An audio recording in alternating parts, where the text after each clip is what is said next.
Buenas tardes. Tengo el honor de presentar a un hombre que no necesita presentación para la mayoría de hospitalarios. José Carlos Bermejo Higueras, religioso Camilo. Le doy las gracias porque acaba de llegar de México para estar con nosotros y esta noche nos deja. Pero muchas gracias por estar aquí. Bueno, ha escrito un montón de libros, muchos. Enseña en muchísimas universidades. Le apasiona su trabajo. Y bueno, yo creo que es mejor que hable él que yo. También le gusta el cine, La Pantera Rosa,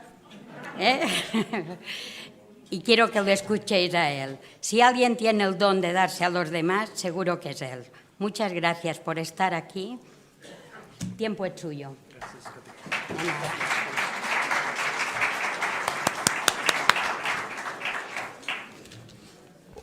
Buenas tardes a todos y a todas. Muy buenas tardes a todas y a todos. Bueno, señor Sebastián, no le veo. Bueno, señor Francesc, muy buenas tardes. José Luis, querido. Pere, presidente y Maite. Gracias por invitarme, de corazón. Por segunda vez estoy en un contexto como este tan hermoso. La otra vez fue el año 2007, en la isla de La Palma. Me pedisteis algunos, La Bonita, algunos temas relacionados también con el acompañamiento en medio del sufrimiento. Voy a pararme a reflexionar con vosotras y vosotros sobre uno de los temas que me apasiona realmente, que últimamente pues, puede considerarse en cierto sentido que es una moda, porque la palabra a lo mejor a no todos les resulta tan conocida. Resiliencia está bien escrita. Otros ya la han escuchado, algunas personas ya han leído, y para alguno puede ser que sea pues no la primera vez que me escuchan compartir reflexiones de este tipo. Empiezo con un cuento que me suele gustar, me gusta hacerlo, y dice así este. Un príncipe poseía un magnífico diamante del que estaba muy orgulloso. Un día, en un accidente, la piedra preciosa quedó totalmente rayada. Este hecho entristeció al príncipe y decidió poner todo su empeño en conseguir que el diamante volviera a ser lo que había sido. Para ello, convocó a los más hábiles especialistas con el fin de que la joya recuperase su estado original. Pero a pesar de todos los esfuerzos, no pudieron, ¿qué dice? No pudieron borrar ni tapar la raya. Apareció entonces un genial lapidario. Con arte y paciencia, talló en el diamante una magnífica rosa y fue lo suficientemente hábil para hacer del arañazo el tallo mismo de la rosa. De tal manera que la piedra preciosa apareció después mucho más bella que antes. Y colorín colorado, este cuento se acaba. Bueno, la pregunta que nos hacemos para compartir es, ¿podemos convertir la muerte y el sufrimiento en una cátedra? De lo que nos hablaba José Luis esta mañana, no, señor Redrado. ¿Es posible que el sufrimiento, además de ser un desafío para ser eliminado siempre que se pueda y así desplegar la misericordia y la hospitalidad compasiva, eliminando lo primero, antes que ningún otro proceso, eliminando todo tipo de sufrimiento evitable, es posible que con el sufrimiento inevitable hagamos algún proceso de desarrollo personal y crecimiento humano y espiritual? Si la respuesta es positiva, entonces podemos hablar de resiliencia. La pregunta en el fondo es, ¿hacia dónde tenemos que peregrinar? Hacia Lourdes, ya lo sé. Bueno, ¿no será que el destino es encontrarse realmente con Jesús? Y si es posible crecer humanamente, que se produzca alguna obra admirable, milagrosa, de desarrollo personal. Esta es la pregunta. Y entonces, para intentar responder de manera limitada, ¿qué hacemos con los traumas, con la experiencia del sufrimiento? Estas son las preguntas que nos acompañan. ¿Qué pasa con los problemas, las discapacidades, las enfermedades, la pérdida de seres queridos que vamos acumulando en nuestra vida? ¿Son solo una desgracia o les podemos dar el título de cátedra que nos enseñen algo? Es un tema muy delicado porque puede rayar el dolorismo, del que me quiero mantener bien alejado para no ensalzar de ninguna manera el valor del sufrimiento por sí mismo, sino más bien la hipótesis de crecimiento y desarrollo personal con ocasión de la crisis y el sufrimiento humano. Voy a seguir este esquema hasta donde me dé tiempo. Katy, que si me dice que me paro con sagrado respeto, naturalmente. Voy a presentar el concepto de resiliencia, voy a buscar alguna imagen, además de la pantera rosa a la que te referías. Vamos a buscar alguna frase más o menos célebres que nos ayuden a a redondear el concepto, voy a buscar algún testimonio, aunque me podríais decir, déjate de testimonios que ya tenemos nosotros bastantes, de haber visto y haber experimentado en situaciones de dificultad personas que con ocasión de la misma han crecido, es decir, han sido resilientes. Bueno, buscaré alguno porque es famoso y hay que citarle necesariamente en este contexto de desarrollo del tema. Y después nos vamos a preguntar, ¿de qué depende que algunas personas con ocasión del sufrimiento, de la adversidad, de la discapacidad, de las pérdidas, crezcan y otras no crezcan, sino que se depriman o se acaben con su propia vida porque se quieren escapar del infierno y terminen suicidándose, que es el otro extremo? ¿De qué depende? Y la respuesta la vamos a articular en torno a 3, digámoslo así, factores protectores de resiliencia o de hipótesis de desarrollo humano y espiritual con ocasión de la adversidad. Y los factores protectores van a ser el temperamento personal, que lo desplegaremos en 5 subfactores, el significado que aprendemos a darle a la adversidad, al trauma, al sufrimiento, a la enfermedad, a la discapacidad, y después de la tutoría de resiliencia. Yo esta tarde me gustaría que nos pudiéramos ir todos con la consciencia, ojalá, de que como hospitalarios somos tutores de resiliencia. La hospitalidad genuina, hospitalidad compasiva, puede acompañar a hacer verdaderas obras admirables de crecimiento y desarrollo humano y profesional. Por último, nos preguntaremos si la resiliencia se puede aprender o nos viene con los genes y unos la tienen y otros no las tienen, pues como el color de la piel, que no lo hemos elegido. Bueno, escribí un libro, esto es publicidad, y alguien le puso una portada, lo digo por la portada, porque los diseñadores o diseñadoras suelen leer algo para ver qué ponen en la portada. Un libro sobre este tema hace algún año, y le pusieron esta portada, que es una palmera con el tronco torcido, ¿lo veis? Dicen que las palmeras, cuando las da el viento, si no cascan, que algunas cascan, porque tienen el bicho o porque les dan más viento del que pueden resistir, las que resisten, si resisten, mientras resisten, se hacen más resistentes. A ver, no es que algunas resistan y otras no, sino que el tronco de las palmeras tiene estas características, que mientras resisten, se hacen más. Pues si mientras resisten se hacen más resistentes, resulta que no solo son resistentes, sino que son resilientes. Bueno, esta característica que tienen los troncos de las palmeras, y por eso está ahí el tronco, que como ilustrando no me llega siempre, ilustrando la portada, pues es una característica que podemos tener los seres humanos. Hay un arte también que consiste, en Oriente, que consiste en cuando se rompe una vasija, repararla nada menos que con oro. Así que después de reparada tiene mucho más valor que antes. Qué metáfora tan bonita para hablar también de la hipótesis de crecimiento, ¿no? Puedo valer más después de haber sido roto por algún sitio, piénsese roto en términos de traumas psicológicos, traumas físicos, enfermedades, experiencias de cualquier naturaleza. Bueno, el concepto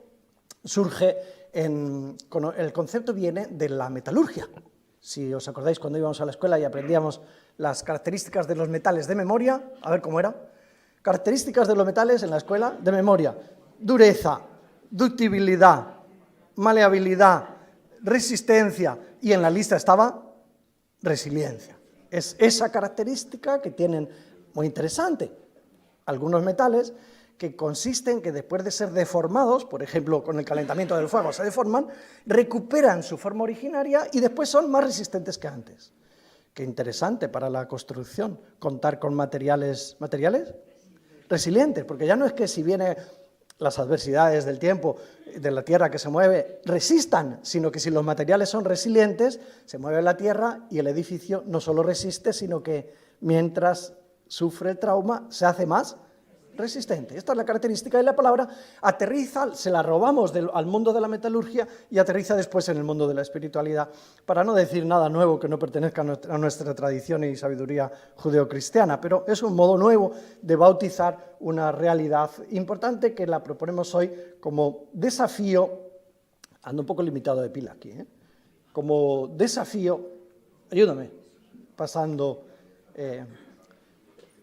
puede ser, si no diré. Probamos y si no yo hago una señal y así cuando haga la señal pasáis.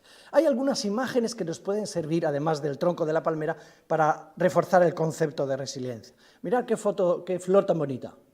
¿Lo veis bien? A mí me parece preciosa. ¿Dónde nace?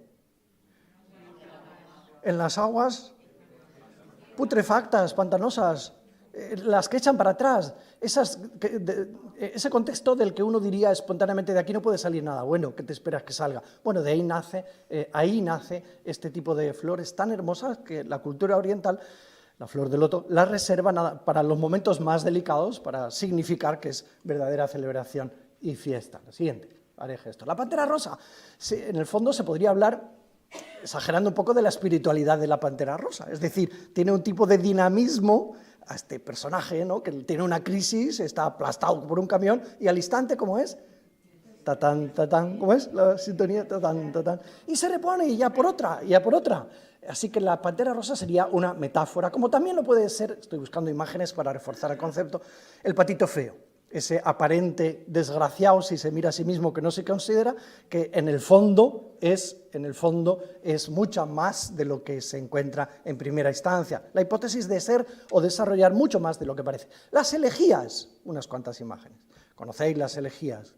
Un tipo de poemas preciosos que no nacen precisamente del corazón enamorado, que ahí cualquiera escribe un cuarteto o un soneto cuando está el corazón calentito y no atraído por la belleza del prójimo. No nacen de ahí las elegías. ¿De dónde nacen? Del dolor del duelo. Cuando uno tiene el corazón roto por la pérdida de un ser querido, ese tipo de poemas son preciosos, los hay en los grandes poetas. Hay mucha belleza que ha nacido justamente del sufrimiento producido por la pérdida de un ser querido. La escultura. Esta es una de las esculturas más conocidas mundialmente. Yo os podía preguntar, ¿bonita o fea? ¿Mande? Se podría decir repugnante. El cadáver de un joven, no tan joven, 47 años seguramente, asesinado recientemente después de un juicio maltrecho civil y religioso en brazos de su jovencísima madre. El recuerdo que Miguel Ángel tiene de cómo era su madre cuando murió, que él solo tenía 4 años cuando murió la madre de Miguel Ángel. No me digáis que el cadáver de este asesinado os parece bonito en brazos de su madre. Y habrá que decir, precioso. Esa joven madre con el cuerpo asesinado de su hijo, alguien lo ha transformado en la escultura, pues probablemente más bonita que se haya esculpido en toda la historia de la humanidad. De un escenario negro, oscuro, de sufrimiento, de trauma, alguien ha sacado belleza. Son imágenes de diferente naturaleza, como lo es también, pues si nos preguntamos qué le pasó a Beethoven cuando se quedó sordo.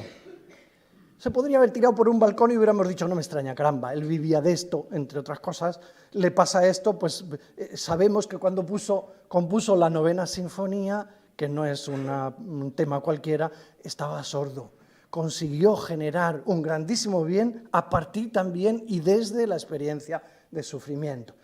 Bueno, San Pablo pues escribe, no sé muy bien a qué se refería, a qué tipo de fragilidad, pero esta es una gran lema que nos provoca a todos un gran desafío también. Cuando soy débil, entonces soy fuerte. Dan ganas de decirle, explícate un poco, porque en realidad cuando soy débil, cuando soy fuerte, y esto parece más para los gallegos, dicho sea con todo cariño, que para los que somos castellanos. Pero en fin, esta es la metáfora, la parábola, la provocación que nos viene también de este versículo. La resiliencia, los médicos saben que también es una característica de los huesos. En esta radiografía se ve un hueso roto y en realidad, digamos, cuando el hueso se rompe, le hacemos una foto, le vemos que está roto, inmovilizamos la parte anterior y la siguiente y sabemos que si esperamos el hueso crece. Y crece en la dirección adecuada para soldarse y ese punto se hace más fuerte. Quiere decir que también, en esto no es una metáfora ni una imagen, sino que así es la característica, así son los huesos, que tienden a crecer justamente por donde se ha producido la fractura. Bueno, hemos buscado algunas imágenes para describir este concepto, este dinamismo, que podríamos decir ya en qué consiste la resiliencia. Pues esa característica que tiene la naturaleza humana, que algunos consiguen desplegar, que lleva a crecer con ocasión de la adversidad, de los traumas, de las pérdidas, del sufrimiento. La hipótesis de poder crecer desde la adversidad. Algunas frases, a ver si nos ayudan a recomponer también el concepto. Algunas frases. Dime con quién andas. Nada más lejos del concepto de resiliencia que lo que esconde esta sentencia. Si dime con quién andas, te diré quién eres, se acabó. Como también la siguiente, me explico. De tal palo, nada más lejos y nada más bloqueante de la resiliencia que los que esconden estas sentencias, aunque tengan una cierta sabiduría, que el entorno pueda influir y que también lo que mamamos pueda influirnos en nuestro desarrollo personal y comunitario. Si de tal palo tal astilla, no hay resiliencia. Y entonces, ¿por dónde iría la resiliencia? Pues habría que decir, de tal palo, espérate a ver, que no sé si va a salir una cuchara para dar de comer, una muleta para ayudarme a caminar, o una espada para asesinar al prójimo o a mí mismo. De tal palo, espérate a ver. Este sería el punto de partida para abrir las posibilidades al crecimiento, digámoslo así también, al crecimiento postraumático. También cualquier etiqueta que le pongamos a cualquier persona. Este chico es un trasto. Pues claro, va a intentar ser trasto porque le hemos bautizado desde el punto de partida. En cambio, este otro tipo de sentencias, cuando sopla el viento del cambio, unos edifican muros para defenderse, otros construyen molinos. Ante la misma experiencia de adversidad, algunos se resisten, otros aprovechan para sacarle partido a lo que los anteriores han vivido como adversidad. O esta otra, dice Tim Gerard, a quien vamos a conocer dentro de un poquito, que le voy a narrar algo de él si no le conocéis, dice, si te sientes podrido, piensa en las semillas de las manzanas podridas. No acostumbran a dar manzanas podridas. Quiere decir, aunque el entorno pueda estar pervertido, podrido, quizás haya semillas que no necesariamente van a dar frutos podridos. A lo mejor todavía justamente sacándole partido al contexto desarrollan alguna posibilidad. O esta otra. Dice Erickson, cada dificultad tiene el potencial de convertirse en una oportunidad. Es el concepto de crisis en griego, en el fondo. O esta otra que dice así, el pesimista se queja del viento, el optimista espera que cambie. Dice aquí este autor, el realista, nosotros esta tarde tendríamos que decir el resiliente, ajusta las velas. Ya son tres actitudes diferentes.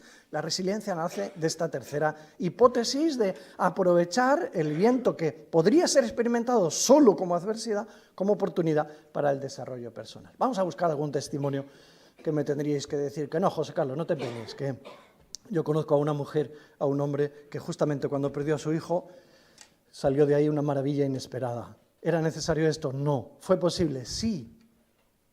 Para algunas personas. Tim Gennard va a ser un ejemplo y le vamos a presentar. Tim Gennard, que escribió un libro titulado Más fuertes que el odio y que vive en el sur de Francia, no sé si muy cerca de Lourdes o no. Digo 4 cosas de él, que no me las invento, no son una novela ni un episodio de la televisión, sino que son parte de su autobiografía escrita, vive, es contemporáneo nuestro. Dice, cuando tenía 3 años, la madre de Tim lo ató a un palo de la electricidad y lo abandonó en medio del bosque.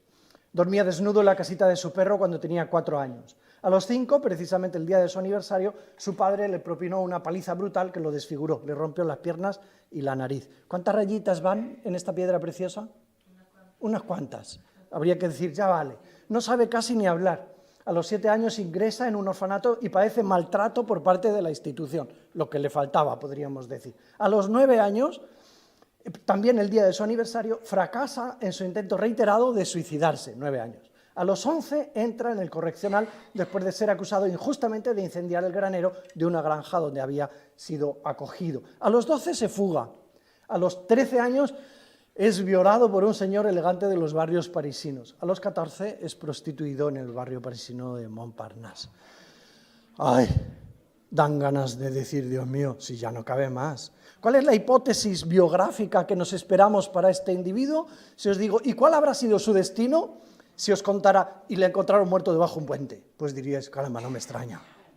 Claro, si dijerais no me extraña, estaríais pensando con de tal palo, tal astilla, de tal contexto podrido, tal resultado. Pues lo que conocemos de Tim Gennard es que nació un poco antes que yo, que tengo 25 años, es autor de este libro, Más fuertes que el odio, es padre de familia, tiene 4 hijos, se dedica a cuidar niños y niñas abandonados y maltratados, ha creado la asociación Altruisme, es apicultor y colaborador del Tour de Francia de ciclismo. Yo este libro me lo leí varias veces, cosa que no suelo hacer, leerse varias veces. ¿Cómo se titula? Más fuertes que el odio. ¿Qué tiene este hombre que le sale por los poros? Resiliencia. ¿La tuvo siempre? No. Cuando estuvo preso, menor de edad, su motivación para vivir era a ver si consigo vivir y salir de aquí para matar a mi madre. Esta era la motivación. Quiere decir que la resiliencia no es que viniera con él en sus genes y, pues mira, ha sido así el chico toda la vida y a pesar de todo lo que le ha sucedido, pues ha seguido creciendo porque tenía madera de esto. No es así. Es decir, ha habido algo a lo largo de su historia que ha promovido que esta persona creciese con ocasión de la adversidad. Tenemos algunos otros ejemplos muy conocidos, como nuestro famoso fundador de la logoterapia, la terapia mediante logos, valor, no logos, palabra, mediante los valores. Este psiquiatra judío que estuvo en los campos de concentración nazi se podía haber suicidado, como el resto. Escribió esta famosa obra El hombre en busca de sentido. Más reciente hay un trabajo de una discípula suya que se titula Cuando el mundo gira enamorado, una obra preciosa de cómo vivió también, que esa era la inscripción que había en el pendiente que Viktor Frankl regaló a su mujer cuando se casaron un poquito antes de que fueran llevados a los campos de concentración. Entre otras cosas, Viktor Frankl, psiquiatra judío vienés, escribe, la anterior, perdón. Cuando nos encontramos delante de una situación que no podemos cambiar, anda que no hay de estas, situaciones que no podemos cambiar, la muerte de un ser querido, una trauma que no tiene retorno. El reto consiste en cambiarnos a nosotros mismos. Esto es un brindis a la libertad. ¿Qué puedo yo hacer cuando no puedo hacer nada? Dan ganas de decir nada, tú lo has dicho. Frankl dice, espera un momentito, ¿podré yo ser todavía a un esclavo libre? A un esclavo, ¿podré ser libre de vivir como me dé la gana, digámoslo así? Como pueda también, como me ayuden también, de vivir libremente lo que no puedo cambiar. Si esto es posible, y es posible en una parte, ¿no? Pues entonces la hipótesis resiliente está servida para la condición humana. Quizás este hombre de quien Juan dice, el crucificado, que tantos siglos tardamos en representarlo en la tradición, otra cosa es la cruz, pero el crucificado representado apareció en el siglo IV, V, si no me equivoco, ¿no? Este hombre, según el evangelista Juan, dice que interpretó así su propia muerte. Nadie me quita la vida. Cualquiera podría decir, ¿cómo que no? Está a la vista, te están crucificando, no lo has visto, después del proceso, ¿cómo que no te están quitando la vida? Este modo de darle la vuelta y decir que lo inevitable, lo que está aconteciendo, me hago dueño yo de ello y lo significo, esto es la hipótesis resiliente. Soy yo quien la entrega. Bueno, hasta aquí deberíamos haber presentado el concepto para quien no lo tuviera en su mano.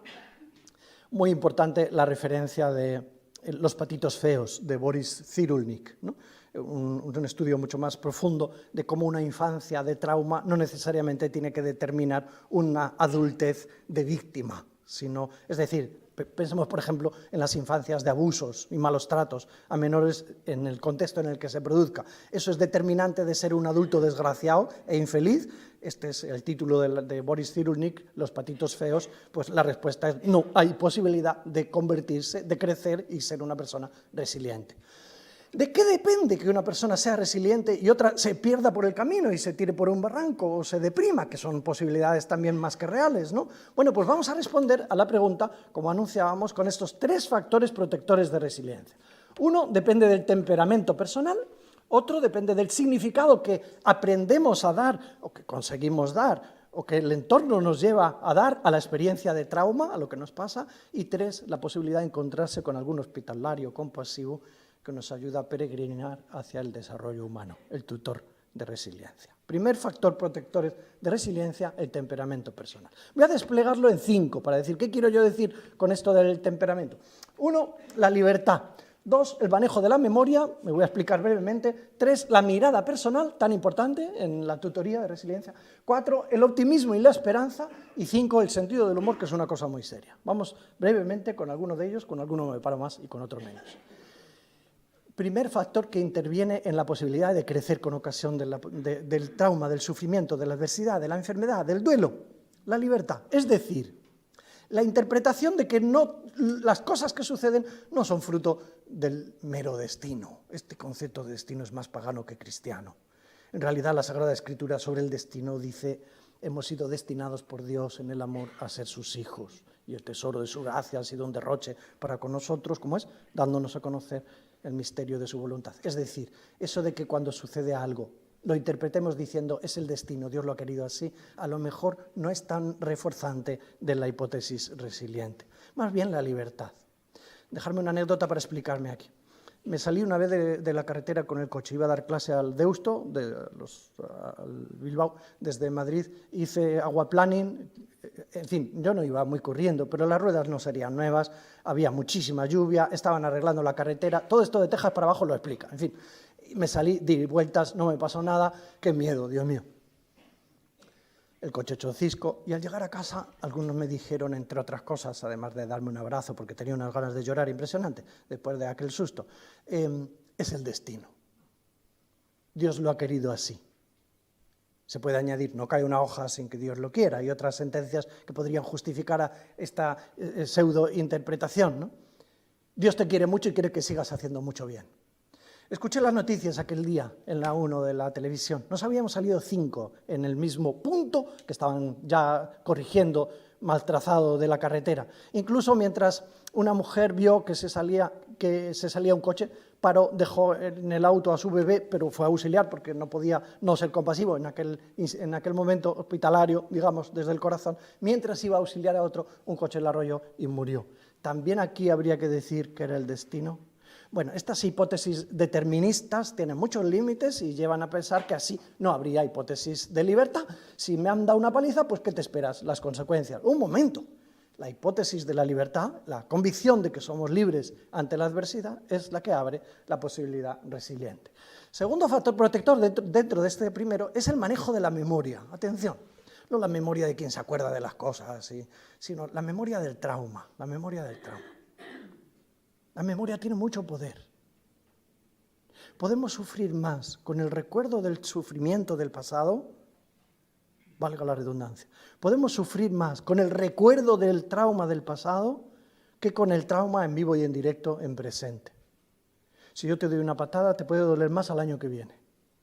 Cuando la recuerdes y la signifiques. Y me humilló realmente, cosa que en aquel momento quizás no lo viviste así. El manejo de la memoria tiene mucha importancia. En el pasado podemos encontrar nuestro maestro más íntimo y nuestro enemigo más desgraciado que nos haga sufrir.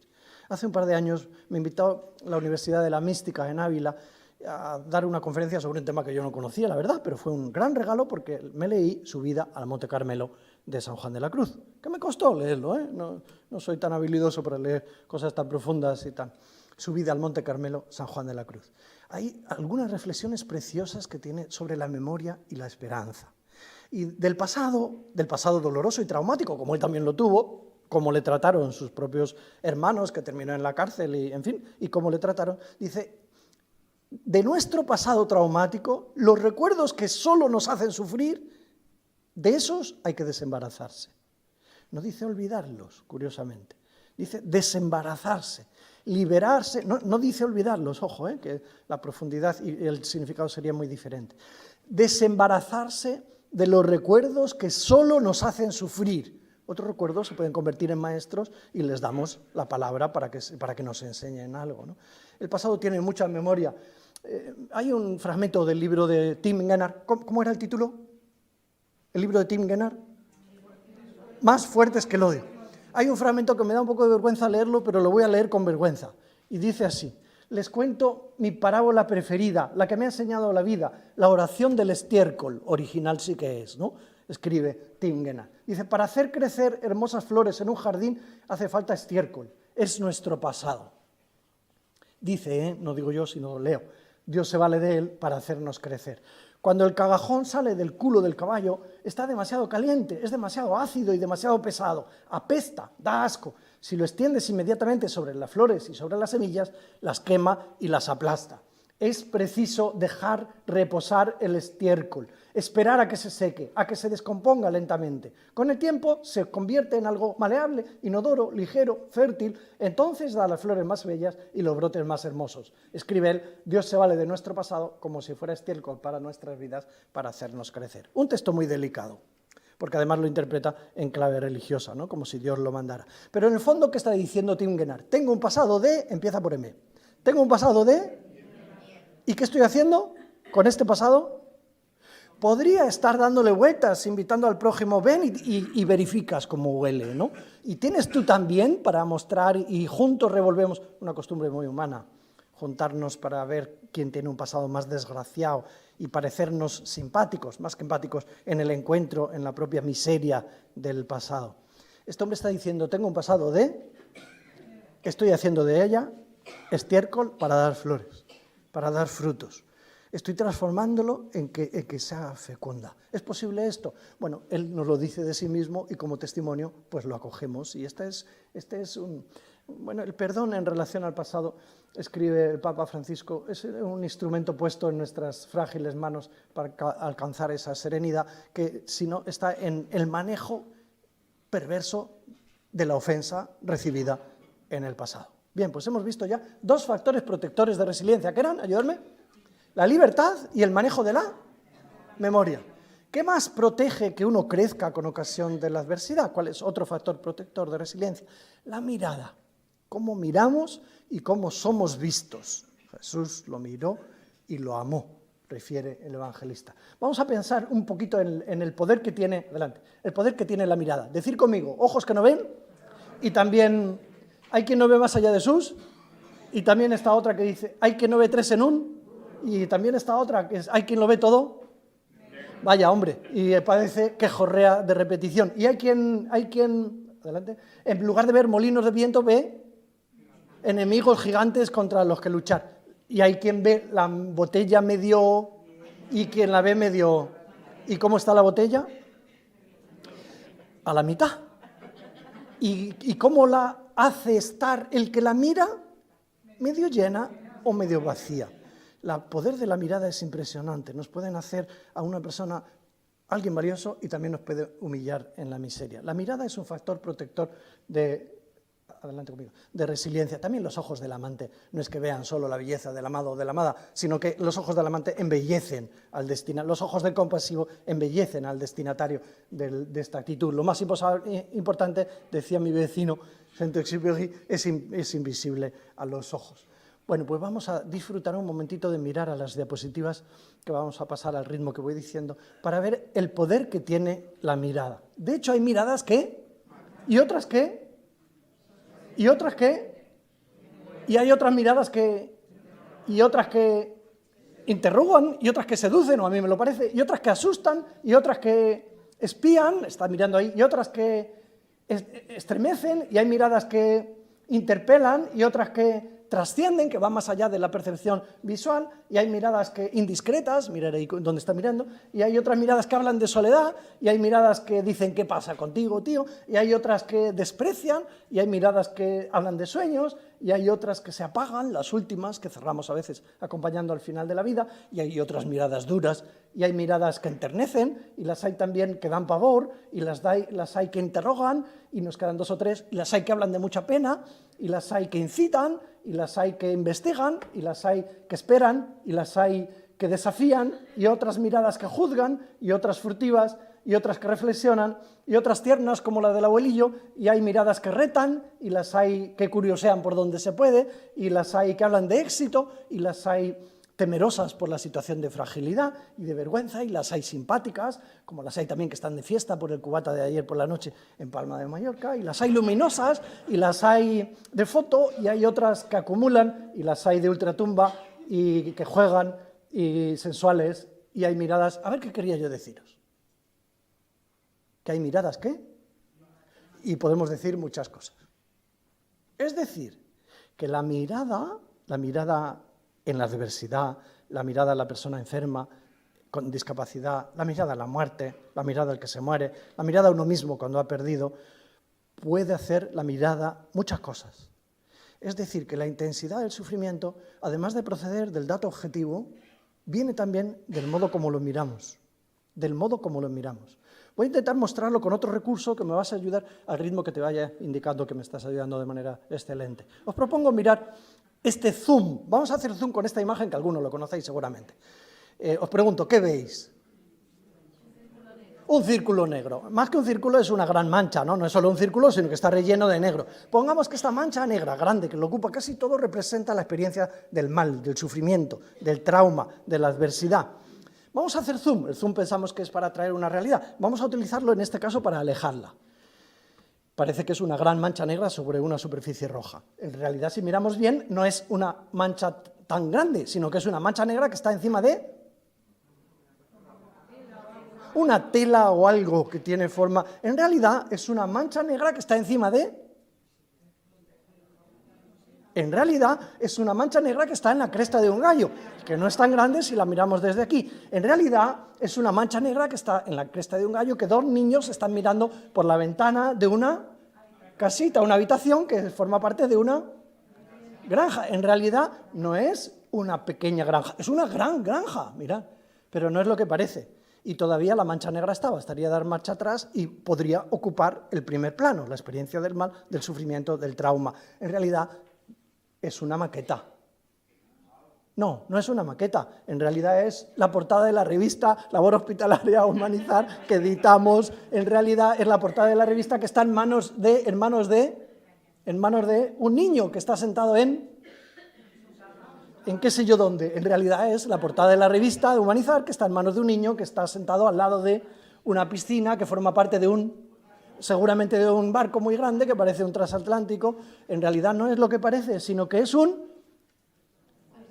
si miráis por arriba bien, no es una revista, es un anuncio de un crucero, y ahí está el chiquito con la revista en la mano, no es lo que parece, si miráis bien, es un anuncio de un crucero que está pegado en un autobús, que está circulando por la calle, pero no es lo que parece. Si miráis bien, arriba y abajo, en realidad es una escena de la tele que está viendo un vaquero en el desierto de Arizona, pero en realidad no es lo que parece. Si miráis bien, arriba y abajo, es un sello de correos que está pegado en un sobre que está viendo alguien desde lo más alto de una avioneta. Adelante la siguiente. ¿Y para qué me servía este recurso? Para subrayar esta afirmación.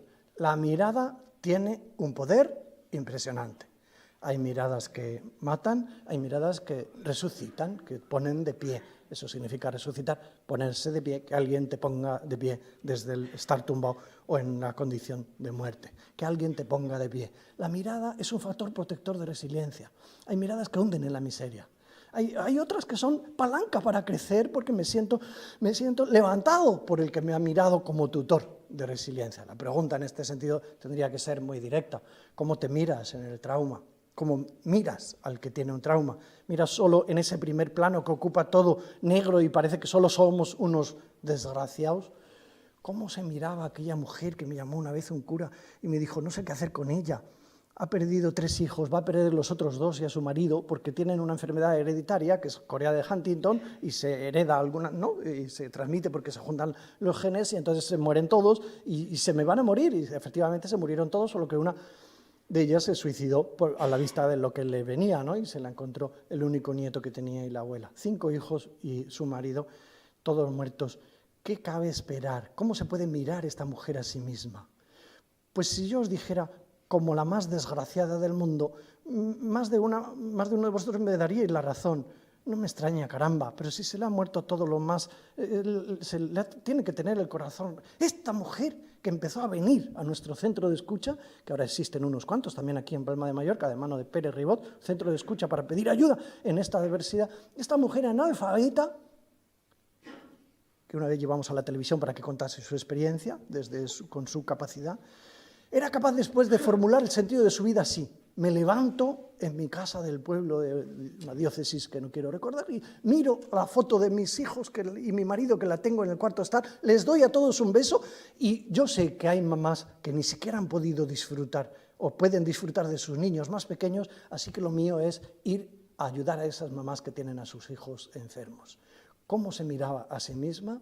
En términos posibilistas, en términos de solidaridad compasiva para los otros. Todavía tenía energía hospitalaria para otros, a pesar de que le hubieran arrancado, pues la vida le hubiera arrancado todo este arsenal de sufrimiento que tendría en su corazón. Esta mirada tiene un poder impresionante y es factor protector de resiliencia. Bueno, hemos dicho 3 factores protectores dentro del primero. Hemos hablado de la libertad, el manejo de la memoria, si recordáis,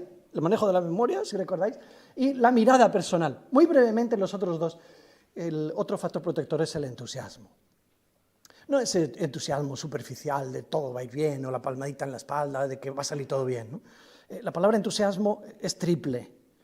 Doble es impresionante, ¿no? Decía Jesulín de Ubrique, impresionante, 2 palabras.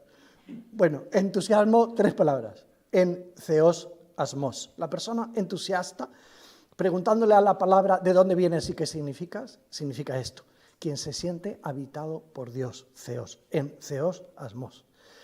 Así es la espiritualidad. Mirarse a sí mismo para ver algo más que el propio ombligo es un factor protector de resiliencia. La espiritualidad es un recurso impresionante que genera comunidad, genera comunicación posible, genera posibilidad de crecer con ocasión de la adversidad y el dinamismo de la esperanza que tanto nos pertenece a la condición humana. Y por último, dentro de este primero, el sentido del humor, que es una cosa muy seria.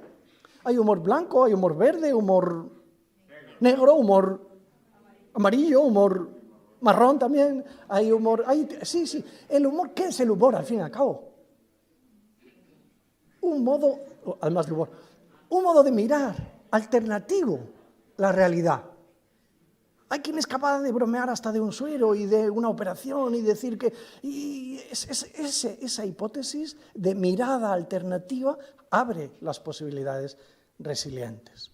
Qué importante también cuando nos preguntamos por recursos para el acompañamiento, ¿no? Algunos tienen más facilidad espontánea a utilizar este recurso, pero en fin, qué importante promover estos factores protectores de resiliencia. Hasta aquí el despliegue de los 5 subfactores protectores del primero, que era el temperamento. Más brevemente, muy brevemente, ahora vamos a preguntarnos sobre el segundo, que es el significado que le damos, el significado cultural que damos a la adversidad. Este es muy importante, muy importante. Yo estoy convencido de que mucho del sufrimiento humano, firmemente convencido, quizás es de las pocas cosas que creo que estoy aprendiendo en la vida, y es que mucho del sufrimiento humano procede de cómo significamos la adversidad. No de cuán intenso es el trauma medido con los medidores que podamos utilizar para cada tipo de trauma, sino de cómo lo significo. Hoy somos muy sensibles, por ejemplo, a no dar el significado de resignación y de que Dios nos lo manda a las experiencias de sufrimiento, sino somos más propositivos de la hipótesis resiliente, no resignarse, sino crecer si es posible, ni siquiera adaptarse, que se puso de moda en los años 70 en ciertas corrientes de la psicología, o aceptar, que se puso de moda en otros modelos descriptivos de los procesos traumáticos, sino crecer. ¿Cómo significamos? La realidad no solo es la que es, sino que es la que es significada. Y el poder que tiene la realidad no solo viene con sus características, sino cómo la miramos y cómo la significamos. En psicología del trauma, de hecho, se dice que el segundo golpe es más fuerte que el primero. A ver, ¿qué he dicho? Que el segundo golpe es más fuerte que el primero. A ver, Katy, que estás como víctima expiatoria aquí. Si yo te doy una patada, solo una, no hay una segunda patada, ¿cuál es el segundo golpe? El significado que tú le das a la patada. Dicho de otra manera, ya lo burro, no tengo aquí el bolígrafo, pero voy a utilizar el mando. Imaginaos que en la vida, de hecho, nos vienen flechas que nos van directas al hígado, y a veces son las relaciones que nos hacen daño, ¿no? ¿Qué hacemos con la flecha cuando nos llega? Sea símbolo de adversidades y de relaciones insanas. A veces lo que hacemos no es quitárnosla, sino apretar más todavía. Y esta segunda actitud ante la primera, que es ser dañado, esta segunda actitud es el segundo golpe del trauma que tanto poder tiene. Voy a explicarme con un sencillo cuento. Dice así, un hombre anda por el pueblo diciendo: he perdido la mula, estoy desesperado, ya no puedo vivir si no encuentro mi mula. Aquel que encuentre mi mula va a recibir como recompensa mi mula. Y la gente a su paso gritaba: estás loco, definitivamente estás loco, perdiste la mula y ofreces como recompensa a la propia mula. Y él contestó: sí, porque a mí me molesta no tenerla, pero más me molesta haberla perdido. Atención, ¿qué diferencia hay entre no tener la mula y no tener la mula? La pregunta la he hecho bien, ¿eh? ¿Qué diferencia hay entre no tener la mula y no tener la mula? Pues dan ganas de decir: no te empeñes, no hay ninguna, no tienes la mula, pues ya está, pues no tienes la mula, ¿qué más da? Un momento, No tener la mula porque me la han robado, la han descuartizado, la han revendido. Es una cosa no tener la mula porque se la he regalado a mi mejor amigo porque me ha dado la real gana. Es decir, hay una gran diferencia en el significado. Podrías decir, este no es un significado que le das libremente, sino que en parte está determinado por lo que sucede. Claro que sí, y por el entorno, y por la cultura, y por los medios. Pero mucho de lo que nos pasa, de lo que sufrimos, evitablemente, de lo inevitable quizás no, mucho de lo que sufrimos evitablemente depende del significado que le damos a la situación, del segundo golpe, ¿Qué podemos hacer con el sufrimiento en la vida, con los traumas, con las pérdidas? Además de intentar eliminarlos para que haya vida en abundancia, además de eso, cuando no podemos quitarlos de nuestro escenario, ¿qué podemos hacer con ello? Ser libres del significado que le atribuimos. Y buscar tutores que nos ayuden a significar libremente y en clave de desarrollo personal lo que no podemos cambiar. Hay un tercer factor de resiliencia que es justamente este, ¿no? Uno puede solo decir, mira, yo soy resiliente, pues bendito sea Dios. O puede uno desde un púlpito decir, hermanos, con perdón de los que usan, hay que ser resilientes, y el que no sea, pues es bajeza moral, ¿no? No es tan fácil. Es fácil decirlo como yo ahora que lo estoy diciendo con aparente facilidad. No, la resiliencia no es tan fácil. Uno puede querer ser y no conseguirlo. Hay que decir que la resiliencia se refiere a los individuos y también a las comunidades y a las familias. Se mueve la tierra y hay barrios y familias más resilientes que otros. Unos reconstruyen, crecen y hacen de aquello una oportunidad, y otros se hunden en la miseria, abandonan, se retiran, no pueden con ello. Hay una persona que tiene un trauma y se suicida, 3.900 al año se suicidan en España, nada, casi nada, 10 al día, casi nada. Estos no son resilientes. Algún superviviente sí que es resiliente incluso en estas circunstancias. Bueno, pues es que la resiliencia depende también de encontrar a un individuo, a un hospitalario, a un compasivo, que haga de palanca, un tutor individual o colectivo. Las hospitalidades de Lourdes, tutorías de resiliencia para las personas en dificultad, en sufrimiento. Un individuo, una institución, un grupo, un modelo relacional, un referente que ayuda a saltar, como nos ayudaba el Plimpton cuando hacíamos educación física y saltábamos en el Plimpton para superar la barrera y salir exitoso, que no siempre salimos. Yo por lo menos un día en Zaragoza me rompí el brazo saltando el potro, ¿no?, que se llamaba también. Bueno, ¿qué le pasó entonces a Tim Gennard? ¿Qué le pasó a Tim Gennard para poder decir, pues este hombre de la trayectoria de ir mal, peor, y este hombre va a acabar debajo de un puente muerto? ¿Qué le pasó para que cambiara su trayectoria? ¿Encontró algún tutor de resiliencia? Porque la motivación primera no era precisamente muy virtuosa. Salir de aquí para matar a mi madre, le echaba más la culpa a su madre que a su... ¿Recordáis a Tim Gennard, verdad? Tenía más rencor, que era un motor para él en una fase de su vida, contra su madre, que había permitido las palizas, que contra su padre. Así era en una parte de su vida. Bueno, pues releyendo aquella joya que os he dicho, titulada Más fuertes que el odio, escrita por Tim Gennard, dice, entre otras cosas, os leo 2 fragmentos y con esto termino. Dice, esta jueza, le está juzgando una jueza porque la han pillado en París robando, que es lo que hizo durante una temporada para sobrevivir también, ¿no? Robar por las calles. Dice, esta jueza es un buen juez. Te acoge, se toma el tiempo de mirarte de verdad. Es un juez que no juzga, justamente, como juega con las palabras habiendo sido analfabeto durante buena parte de su vida. Mira tu informe después de haberte mirado a ti. Busca contigo la posibilidad de reconstruir tu vida. Te tiende la mano, a pesar de que todo parezca perdido. Esta jueza, en lugar de mandarle donde debía haberle mandado, que era al calabozo, le mandó a hacer un curso para aprender a esculpir la piedra. Le miró de otra manera. El encuentro con esta jueza no fue suficiente. Hay otro momento en el que dice, vengo de la nada y no tengo más que noche en mi corazón. En esta miseria, este curita, que no era un joven y apuesto como yo, sino que era un viejito, dice, lo describe, nudoso como el tronco de la vid, de apariencia frágil, pero sólido como una roca en su alma, este curita ha empezado a sembrar estrellas. Después ayudó a despuntar al alba de la esperanza. Hizo nacer en mí la certeza de estar hecho para la felicidad del amor, para la eternidad del amor, la certeza de que el amor resulta accesible hasta para un granuja, cosa que él no veía El amor no es para mí es la desgracia. Yo soy un desgraciado, una detrás de otra. Este curita me ha hecho experimentar que el amor también es para mí, que es accesible hasta para una granuja, que es lo que soy yo. Me toma como soy, no trata de cambiarme. Este padre es el canal del amor.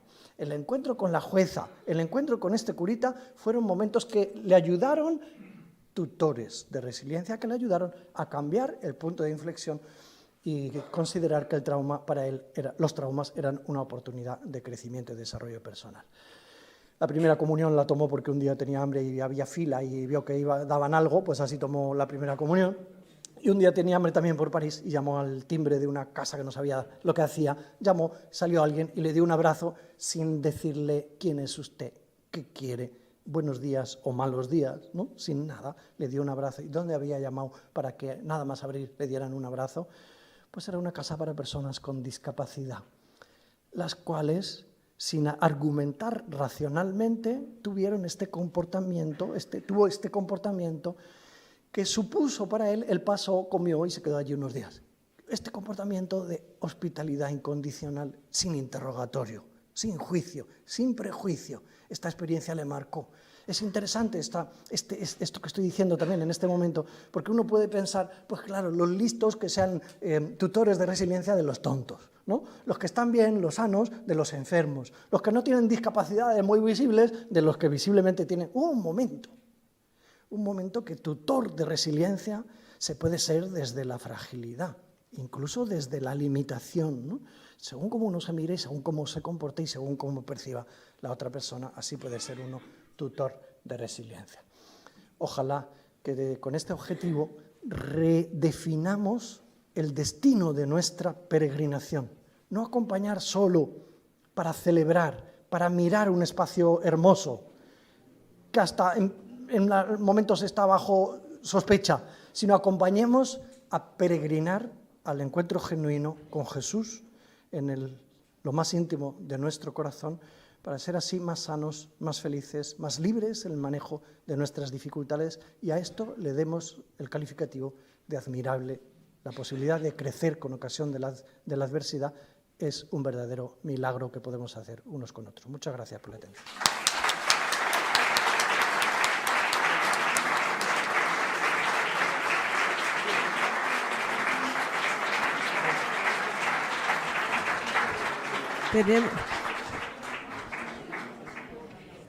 Tenemos 5 minutos para José Carlos. Si alguien le quiere hacer alguna pregunta, que levante la mano. 5 minutos solo. ¿Hay alguien que quiere hacer alguna pregunta a José Carlos?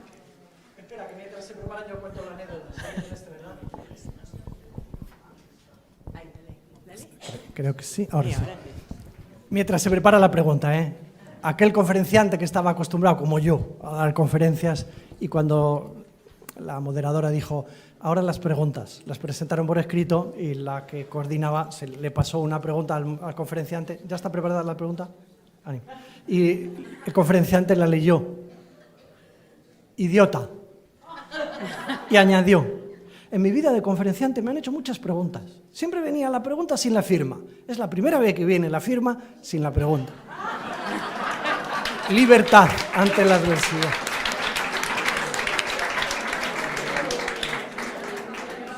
Era para preparar la pregunta.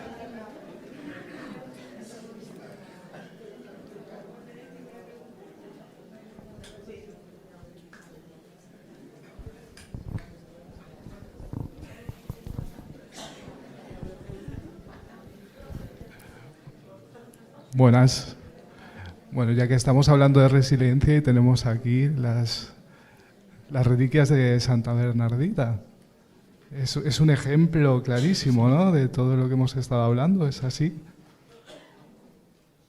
Sí, tú tienes más autoridad para hablar de esto que yo y por eso lo estás subrayando. Soy menos capaz de hacer conexiones de crecimiento desde la adversidad, desde la pobreza, ¿no? Cómo se puede desarrollar también uno espiritualmente, humanamente, habiendo salido, crecido en un contexto de grandísima adversidad, ¿no? Me lanzas un desafío para que lo estudie. Sí, Luis. Gracias. Además de agradecerte la exposición, que me ha parecido buenísima, 2 pistas. Yo sé que esto no se puede hacer en un minuto, ¿no? Pero me ha parecido importantísimo la figura que has planteado de los tutores, cómo suscitar en nosotros ese sentido, porque somos unos tutores de otros, ¿no? A mí se me venía esa idea de Caín y Abel, ¿acaso soy yo el guardián de mi hermano? Pues sí, resulta que sí, ¿no? Muchas gracias. ¿Soy yo acaso guardián de mi hermano? Y algunos dirán, no te esperes muchos de mí porque podrá un ciego ayudar a otro ciego, ¿no? No caeremos los dos en la misma fosa y ahora me pidas que encima me sienta responsable del camino del prójimo. Pues claro que soy corresponsable del camino que haga el prójimo, en parte, ¿no? En el sagrado respeto de la libertad del otro, también el camino que haga el otro de convertirse más desgraciado desde el trauma o de crecer también es en parte responsabilidad mía. Por ejemplo, ¿no será muy buena disposición para el acompañamiento como tutores de resiliencia la interpretación de este es el destino o hay que resignarse y Dios nos lo ha mandado? Eso nos ayudará poco. Una cierta sana indignación de vamos a generar vida y vida en abundancia y queremos conseguir el máximo de experiencia biográfica, de salud, de vida y de proceso de morir, como nos decía José Luis esta mañana. En eso nos sentimos corresponsables de no solo cada uno hace lo que quiere. Uno de los mayores argumentos en este momento de debate en relación a posible legislación sobre la eutanasia es este, ¿no?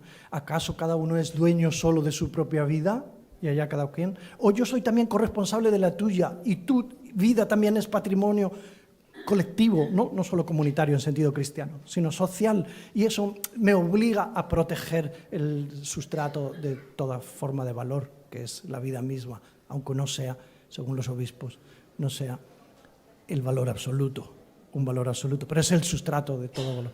¿Cómo acompañar como tutores de resiliencia? Aprendiendo a manejar la mirada, aprendiendo a regalar estas 2 sagradas patenas con las que escuchamos y recogemos, antenas, el cuerpo roto del Señor en la persona que sufre y está a nuestro lado, este sagrado servicio de aconía, de la escucha activa que tantos han dedicado años para prepararse, haciendo un máster en acompañamiento en duelo y un máster en counseling, para ser tutores cualificados en el acompañamiento a gestionar la fragilidad y la vulnerabilidad.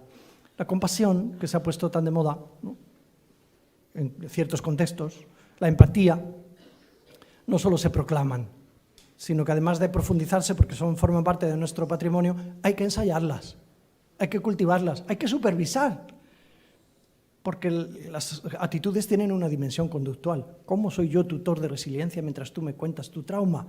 Más vale que me prepare, ¿no? Más vale que me deje supervisar, más vale que explore lo que significa genuinamente en nuestra tradición el valor de la hospitalidad compasiva. Los hermanos de San Juan de Dios hicieron un trabajo precioso que yo os envidio con todo el cariño, cuando profundizaron, esto hay que hacerlo también, profundizaron el significado de la hospitalidad, pidiendo también a un filósofo que explorara, no olvidéis la hospitalidad, la frase de San Pablo, título de un libro, y encargaron este servicio para poder equiparnos competentemente a ser hospitalarios, ¿no?, también por este camino de la reflexión, de la investigación y de la profundización, ¿no?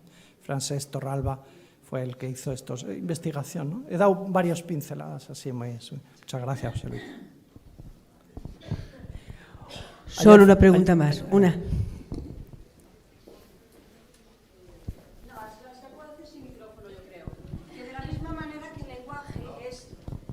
No se oye. De la misma manera que, muchas gracias y le felicito por su ponencia, aprovecho, pero que de la misma manera que el lenguaje es mitad del que lo emite y mitad del que lo recibe, ¿no puede suceder lo mismo con las miradas? Claro, claro. Creo que lo estás afirmando más que preguntando, ¿verdad?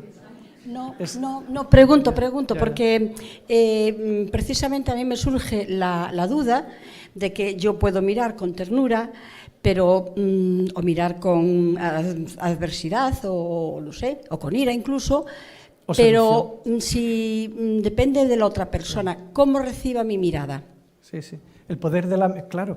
De hecho, sobre todo en el juego de la seducción, ¿no?, de la conquista de uno a otro, pues no es solo cómo te miro, sino te miro para que te sientas mirado, mirada, y así se genere un feeling entre nosotros. Mucho poder está en quien mira y mucho poder está en quien se siente mirado. En el fondo saldría el segundo factor protector, que es el significado que le damos a lo que nos pasa. no solo al trauma, sino en este caso a la mirada, cómo significamos. De hecho, pues eso, te puedo mirar con interés y tú decir, me has mirado con humillación y me ha humillado. Y esto es tu modo de significar lo que en realidad no tenía ese mensaje. Claro que esto nos hace pensar que no tenemos solo el poder de ser tutores, desplegar un arsenal de recursos, sino también están los recursos que el otro tiene y cómo los recibe, ¿no? La importancia de personalizar, ¿no?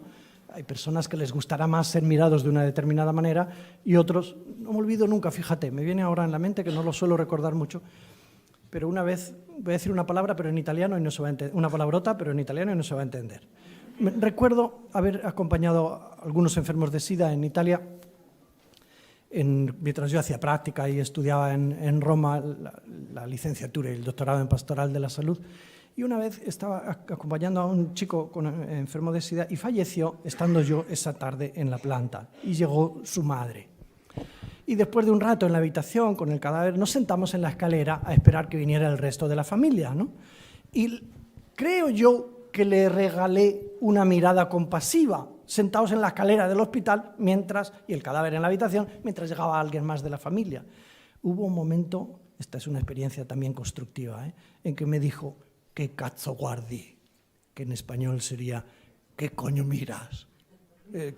Algo feo, ¿no? Algo que suene mal al oído. En lugar de, pues mira qué pasó. Ya ves qué experiencia pastoral. Que en vez de mi mirada querer ser